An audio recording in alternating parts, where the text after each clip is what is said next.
شد أعصابك، ورد بالك من اللي غادي تسمعه. والهواء أثقل والأصوات أقرب.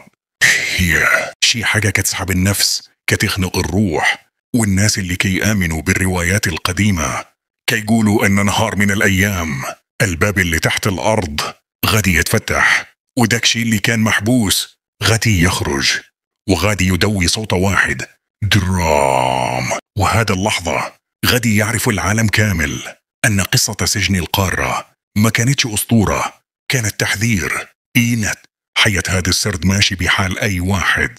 هذا السرد جاي من أعماق، من بلاصة ما كيبغيوش الناس يذكروها. سجن القارة أعمق سجن تحت الأرض وسط مدينة فاس. هذا النفس البارد اللي كيدوس في الممرات الحجرية كيعلن على دخولك لعالم آخر، عالم ما فيهش شمسي، ما فيهش نهار، غير ظلامك تسمع فيه روحك كترة من خطواتك. تك تك تك، صدى الخطوات ديالك يضرب في الجدران المتشققة كي يفكرك إنك ماشي فوق الأرض.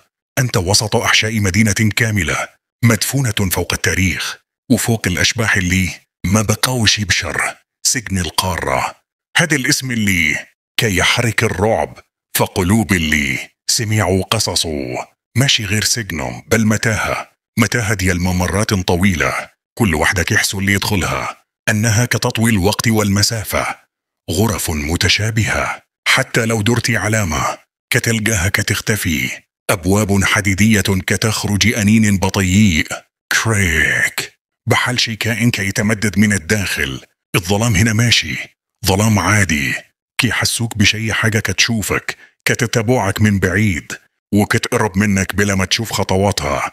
ووسط ذاك السكون الثقيل كتسمع ذيك الهمسة، ارجع ارجع. وإذا ما رجعتيش كتولي الهمسة صوت غليظ، ارجع قبل ما نلقاك. الناس اللي خدموا هنا في العصور القديمة كانوا كيهضروا على الغرفة اللي ما خاص حتى واحد يدوز منها. الغرفة رقم 34، حيث كيقولوا إنه الحيطان فيها كتتنفس وكي يخرج منها صوت صراخ بعيد.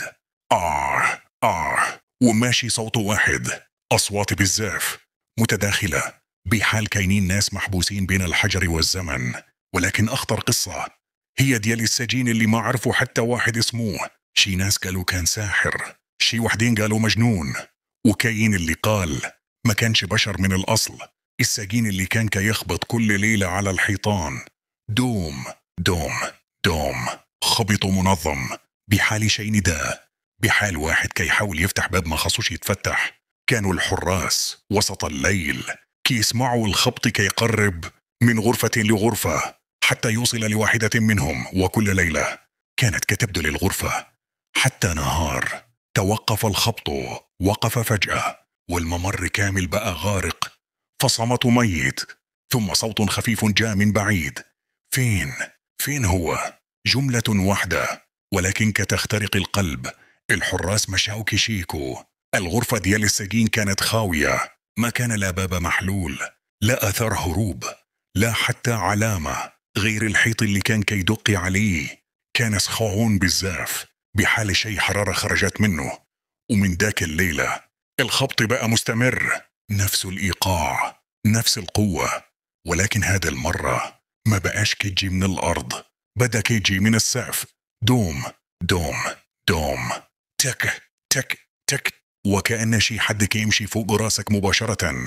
وإلى وقفتي باش تسمع الصوت كيقرب مزيان، تك تك تك تك تك. ووسط أقصى الظلام كيطلع صوت تنفس بارد، شاه، حتى كيولي قريب لدرجة كتسمع داك النفس كيضرب في ودنك. حارس قديم آخر مرة خرج من الخدمة قال كلمة واحدة: سجن القارة ماشي للبشر، سجن القارة مدفون باش يحبس شي حاجة. وإلى خرجاتي ما غادي يبقى حد. اليوم اللي نزل تحت كيحس بالجدران كتنبض، وبالريح الباردة كتلعب في ظهروه، وبأصوات كتجي من بعيد. طلع، نزل، بغى، هرب، أصوات كتلخبط العقل، وكل خطوة للمجهول كتخلي الممر يبدو أعمق